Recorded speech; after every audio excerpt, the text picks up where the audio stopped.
Hi there guys, it's Anthony here from Cutting Edge Guitar. In today's video I want to tell you all about this amazing instrument here, which is my Ibanez RG 2550 Prestige.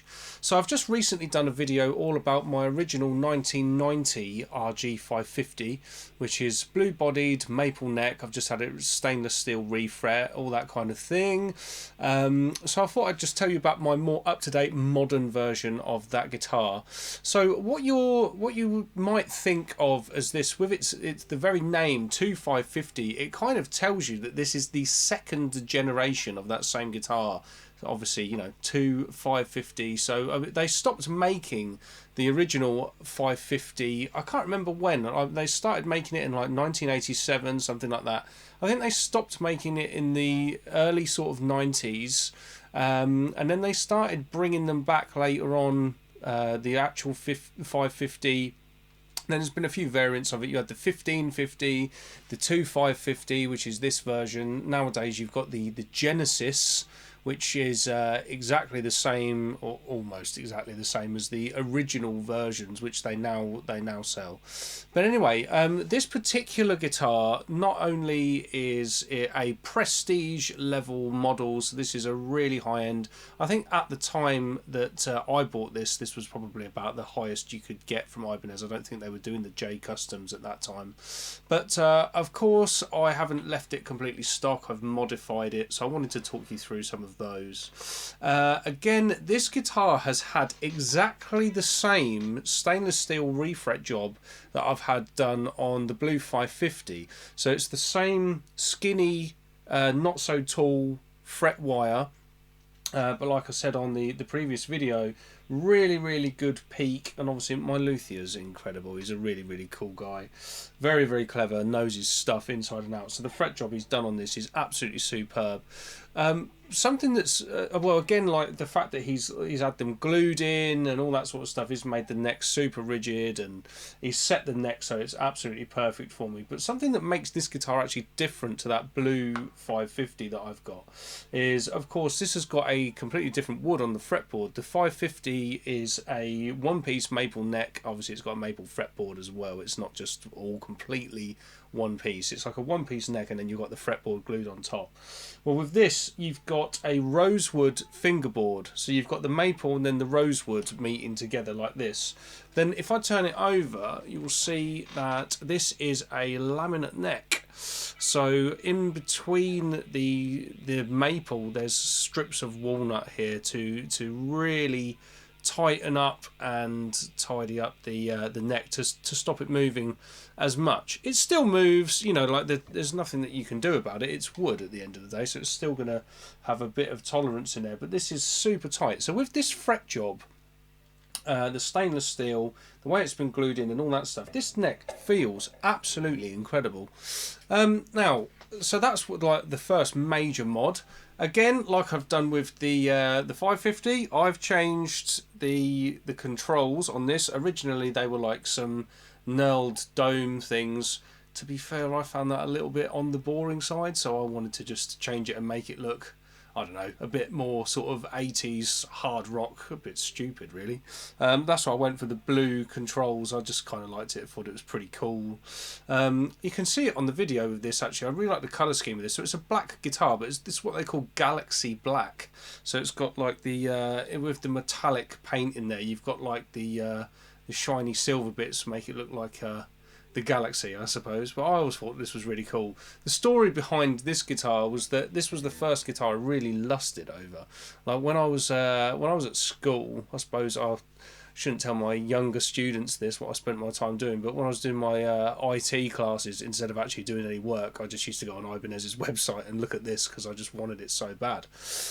So I finally bought this guitar when I was 17, and it cost me the same amount as my first car. So at the time, obviously, that was a hell of a lot of money. So it tells you the kind of quality of the instrument that this was. Now, one thing that I haven't modded at all on this guitar, and this is a controversial point, is I haven't modded the original DiMarzio Ibanez pickups. I've kept them completely stock. Now, you go on any Ibanez forum or Demartio pickup forum or whatever, these pickups, they don't half get a slating. And you're like, to be quite honest, I don't understand what everyone's problem is with them, because I think that they're really versatile, they're really good for what I need. I've got absolutely no need to change these pickups out whatsoever. I think most people that have a problem with them, they're probably metal guitar players, because they're not super high output. And I think a lot of people who pick up this kind of guitar, they want to be playing sort of a lot of heavy metal type styles. But for me, I play mainly just a lot of lead guitar, a lot of soloing, improvisation, that sort of thing, in sort of like a jazzy fusion, rock, blues, hard rock, you know, most lead guitar styles. But I don't play like super heavy down-tuned metal. That's not really for me. So by what the pickups already do, they're more than good enough for what I need. Again, when I gave this to my luthier, he was like, they're all right for stock pickups, aren't they? Well, yeah. I'm sure like you can get better pickups, and I could upgrade this guitar, but after all the mods that I made to the RG550, I wanted to have one that was fairly stock. So yeah, nothing there. Haven't changed any of the hardware. Again, like Goto tuners, I've got the Edge. This isn't the original Edge, this is the Edge Pro bridge. But again, it's really, really good. It stays perfectly in tune, plays really, really nicely. Got no need to change anything on that. One of the things that I have had modded with this, the pots.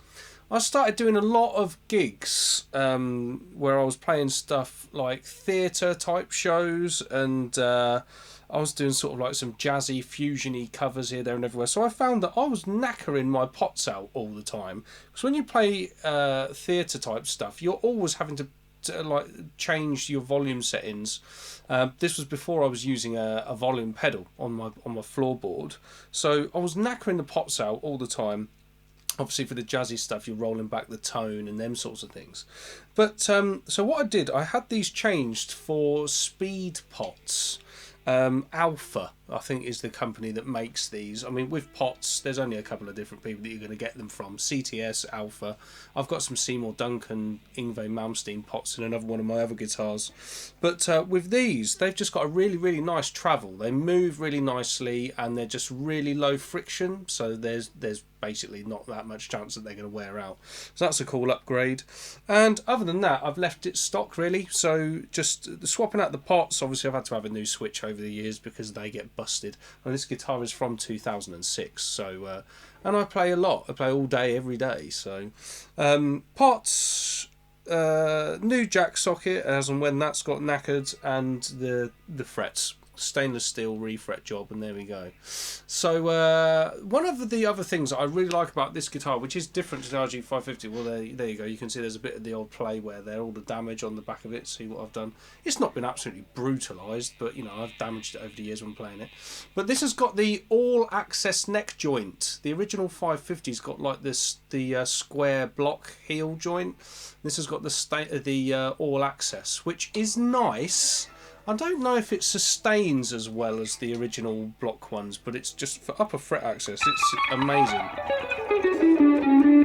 You can reach everything in there, and that's really cool. So let's check out some sounds. And oh yeah, in terms of the fret job as well, I'll slide out the photos for you so you can see all of the process with that, because that was quite a cool thing to watch.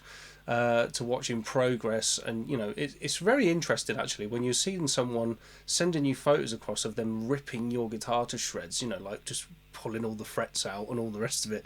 But when it came back, honestly, this thing was playing incredibly. And one of the things that Rob's really good at about with his fret jobs is that you don't get any nastiness on the side of your fretboard. It's just so comfortable, so you pick it back up with brand new frets, but it still feels like your guitar that's been nicely played in. Anyway, let's check out some sounds. So first off, let's do some clean tones. So I'm going to go through the different pickups. This is a 5-way pickup selector. This is a clean sound on the bridge humbucker.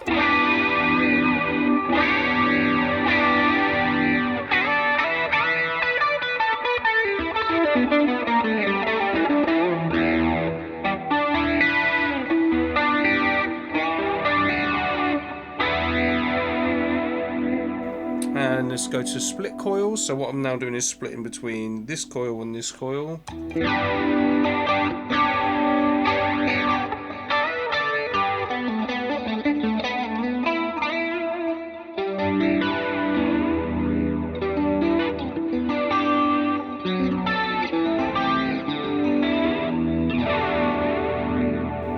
The single coil in the middle there.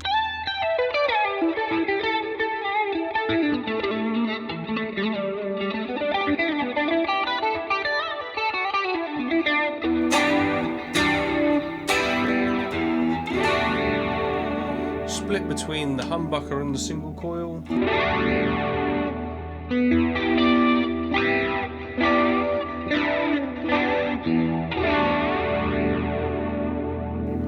And the neck humbucker.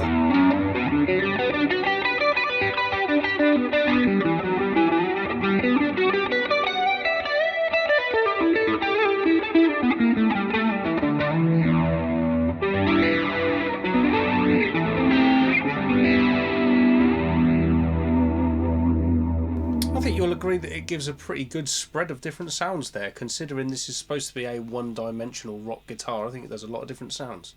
So let's now check out some distortion tones. Here we go then, guys. Here is the bridge humbucker.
So there we go, guys. That is the sounds on my Ibanez RG 2550 and the different things that I've had done to it over the years.